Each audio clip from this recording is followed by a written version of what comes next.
kan. Oke, nah sekarang kita mau ajak lagi nih inliner seru-seruan berburu gabus di berbagai daerah di Indonesia, di Nusantara. Sambil kita mau PDKT biar makin kenal sama ikan predator ini. Yuk kita kemon. Kamu mau kenal nama predator.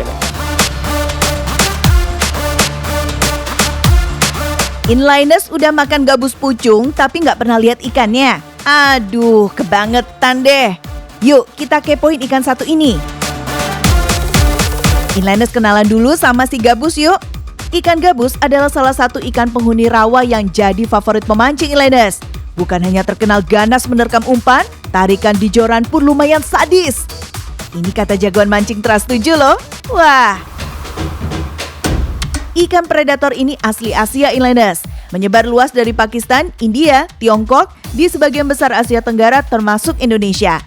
Gabus bisa tumbuh sampai 1 meter loh inliners, kepalanya besar dan gepeng mirip kepala ular. Karenanya ia dinamakan ikan snakehead. Apalagi tubuhnya juga berbentuk bulat memanjang dan penuh sisik. Mulutnya cukup besar dengan gigi tajam di sepanjang rahangnya. Wih, terlihat menyeramkan ya. Tubuh gabus berwarna abu gelap hingga kehitaman dengan bercoret-coret tebal. Namun di bagian bawah rahang hingga perut berwarna keputihan. Di Indonesia, ikan gabus punya sepupu inliners. Namanya toman, atau di Kalimantan dikenal juga dengan ikan aruan yang tubuhnya lebih besar. Kalau gabus memilih hidup di sawah dan rawa dangkal, maka toman lebih menyukai rawa dalam dan danau. Namun keduanya terkenal sebagai predator yang ganas.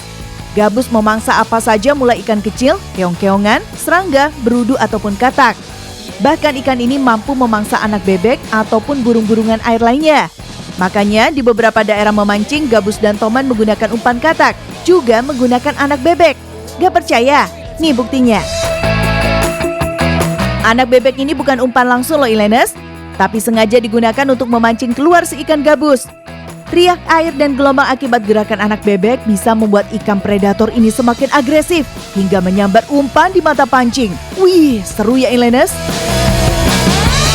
Nah, pemancing modern bisa menggunakan umpan tiruan yang bisa membuat riak air seolah gerakan katak berenang atau ikan-ikan kecil lainnya. Hingga gabus atau toman bereaksi dan segera menerkamnya. Asik ya inliners, kalau berburu ikan predator ganas begini paling mantap deh. Dan gak cuma dipancing inliners, di beberapa daerah ikan toman ini bisa ditangkap dengan ditombak, seperti di Danau Tondano. Di Danau Tondano, ikan-ikan toman suka berdiam menunggu mangsa di balik teduhan atau tanaman air begini inliners. Begitu terlihat, tinggal ditombak. Wih, besar-besar juga ini ikannya.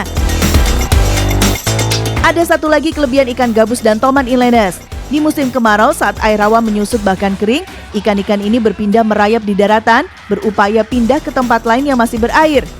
Bila terpaksa, ikan jenis ini akan mengubur diri di dalam lumpur hingga air menggenang kembali. Ini terjadi karena gabus memiliki kemampuan bernafas langsung dari udara dengan menggunakan semacam organ labirin. Keren ya inliners? Nah, berburu gabus yang paling tepat waktunya adalah di musim kemarau inliners. Karena ikan gabus banyak berdiam di kubangan-kubangan kecil yang masih berair seperti ini. Di Merauke, masyarakat menyebutnya gastor atau gabus toraja. Ikan gabusnya super gampang ditangkapnya inliners. Nih, baru sebentar saja sudah dapat ikan besar-besar begini. Gimana inliners? Sudah siap-siap berburu gabus? Wah, ini buat Ivan nih yang senangnya mancing-mancing. Pasti udah gatal banget kan pengen mancing ikan gabus tadi kan, Ivan? Hei Asput, mancingnya saya beda. Nggak sama yang kayak tadi. Mancing apa kamu? Nggak, yang jelas bukan mancing keributan ya inliners ya. Mancing emosi kayaknya. Tapi seru ya, kita melempar-lempar joran pakai itu ya tadi ya, anak bebek itu ya. Bener.